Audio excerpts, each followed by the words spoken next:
বাংলাদেশে এমন অনেক মানুষ আছেন যারা ফিউচারিস্টিক কিছু বিজনেস নিয়ে ভাবেন এবং ফিউচারিস্টিক বিজনেস খোঁজেন। তো আমি আজকে এমন একটা আইডিয়া আপনাদের সঙ্গে শেয়ার করব। দেখেন এরকম কিছু চিন্তা করা যায় কিনা।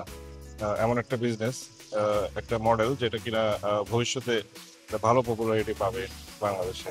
ঠিক আছে, চলেন আপনাদের সঙ্গে আমি একটু শেয়ার করি।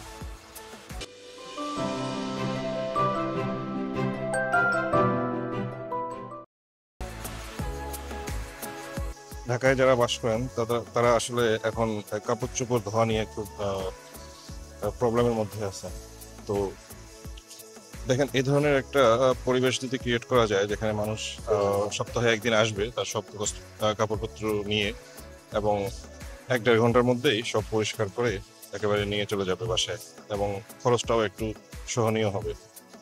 তো এরকম যদি কিছু প্ল্যান করা যায় এবং কিছু পয়সা ইনভেস্ট করা যায়, করে এ ধরনের কিছু মেশিন ইম্পোর্ট করে একটা জায়গা ফিক্সড করে ঢাকার বিভিন্ন পজিশনে যদি সেট করা যায়, আমার মনে হয় ব্যবসাটা খুব একটা খারাপ হবে না।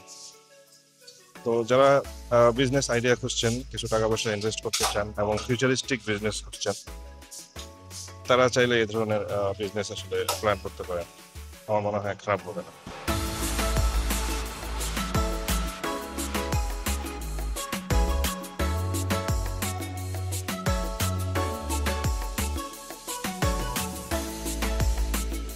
যে এখানে পয়সা দিয়ে দিচ্ছে এবং সেটার উপর ভিত্তি করে এই কাজটা সম্পন্ন হবে অটোমেটিক্যালি।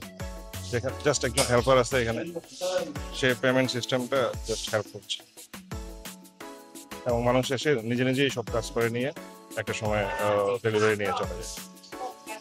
খুবই কনভিনিয়েন্ট এবং আধুনিক একটা ব্যবস্থা। আমার মনে হয় আসলে আমাদেরও এই ধরনের একটা সিস্টেমের দিকে যাওয়া উচিত। এখন ব্যাপারটা হচ্ছে যে যারা আর্লি মুভার হবে তারা বিজনেসটা ভালো করতে পারবে। সো যারা আগে ইনভেস্ট করবে, যারা আগে হচ্ছে যে এই সেটেলমেন্টটা করবে, অ্যারেঞ্জমেন্টটা করবে ঢাকার বিভিন্ন স্থানে, তাদেরই ভালো একটা বিজনেস পাওয়ার সম্ভাবনা থাকে।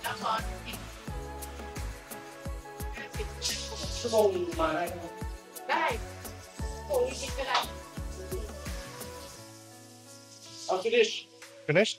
Okay, let's go then. 1 hour come. After 1 hour. Yes, but if you 2 hours, okay, they can keep because there's something for. Okay okay, so আমরা এখানে রেখে চলে গেলাম।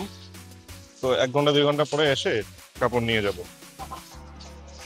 ধন্যবাদ সাথে থাকার জন্য।